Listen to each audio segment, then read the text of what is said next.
দোয়া করবেন মা বোন খালা, শিল মারবেন দাড়ি পাল্লা, দুর্নীতি দূর হবে, সত লোকের শাসন হবে, জেল জুলুম বন্ধ হবে, ন্যায্য অধিকার পাবে।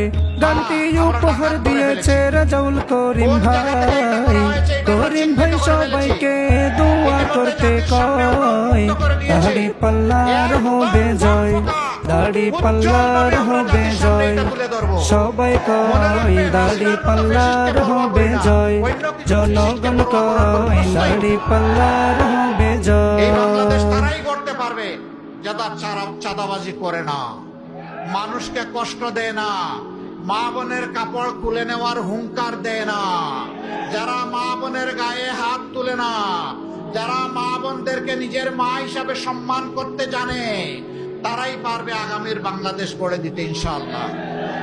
আমরা 11টি দল আমরা ঘোষণা দিয়েছি, চাঁদা আমরা নিব না, চাঁদা আমরা কাউকে নিতেও দেব না। আমরা ঘোষণা দিয়েছি দুর্নীতি আমরা করব না, নিজের বগলের নিচে কোনো দুর্নীতিবাজকে আমরা প্রশ্রয় দেব না। আমরা ঘোষণা দিয়েছি ন্যায় বিচার সর্বত্র কায়েম হবে, এই ন্যায় বিচারে হস্তক্ষেপ করার দুঃসাহস কেউ দেখাতে পারবে না।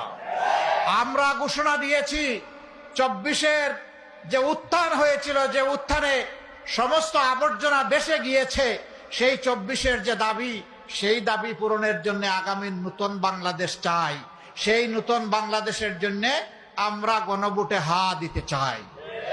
গণভোটে হা দেওয়ার মানে হলো ফেসিবাদ আর ফিরে আসবে না। গণভোটে হা দেওয়ার মানে হলো পরিবারতন্ত্র ভেঙে চুরমার হয়ে যাবে। গণভোটে হা মানে হচ্ছে রাজনীতির আর কোনো জমিদারি চলবে না, রাজনীতি হবে জনগণের রাজনীতি। আল্লাহকে সাক্ষী রেখে, আপনাদের এই হাজার জনতাকে সাক্ষী রেখে ঘোষণা করছি, আমরা জামাতে ইসলামীর বিজয় চাই না, আমরা বাংলাদেশের 18 কোটি মানুষের বিজয় চাই। 18 কোটি মানুষের বিজয় যেদিন হবে, আমাদের রাজনীতি সেদিন সার্থক হবে ইনশাআল্লাহ। একদল লোক এখনই কি করছে আপনারা দেখতে পাচ্ছেন। এদের হাতে দেশের দায়িত্ব দিলে এই দেশের কোনো অস্তিত্ব এরা রাখবে না।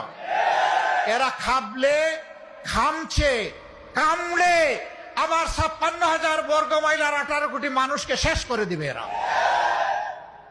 এদের হাতে দেশের দায়িত্ব দেওয়া যায় না, এটা নিরাপদ নয়। একদল লোক তারা ফ্যামিলি কার্ড দিবেন বলেছেন, আবার এক হাতে ফ্যামিলি কার্ড, আরেক হাতে আমার মায়ের গায়ে হাত। এই দুইটা আমরা দেখতে চাই না। মনে রাখবেন, 24-এর আন্দোলনে কার কি অবদান জানি না, কিন্তু এদেশের মায়েদের অবদান ছিল। জুলাই 15 তারিখ ঢাকা বিশ্ববিদ্যালয়ে আমাদের কলিজার টুকরা ছাত্রীদের গায়ে যখন মুগর বাহিনী হাত দিয়েছিল, সেদিনই বাংলাদেশ জ্বলে উঠেছিল। রোকেয়া হল, শামসুন্নাহার হল থেকে প্রতিরোধ গড়ে তোলা হয়েছিল। আগস্টের 4 তারিখ উত্তরার রাস্তায়, রাজপথে আমার মা 10 মাসের বাচ্চা কুলে নিয়ে রাস্তায় নেমে এসেছিলেন। সাংবাদিক বন্ধুরা প্রশ্ন করেছে, আপনি এই সাংঘাতিক কাজ করতে গেলেন কেন? তিনি বললেন, কি করেছি সাংঘাতিক কাজ? যে এই অবুঝ শিশু কুলে নিয়ে, বুকে নিয়ে মুহুর্মুহু গুলি, আর একটার পর একটা লাশ পড়ছে, আপনি এখানে আসলেন কেন? এই ভদ্র মহিলা বলেছিলেন, সো হোয়াট, কি হয়েছে? সন্তান কি আমার একটা?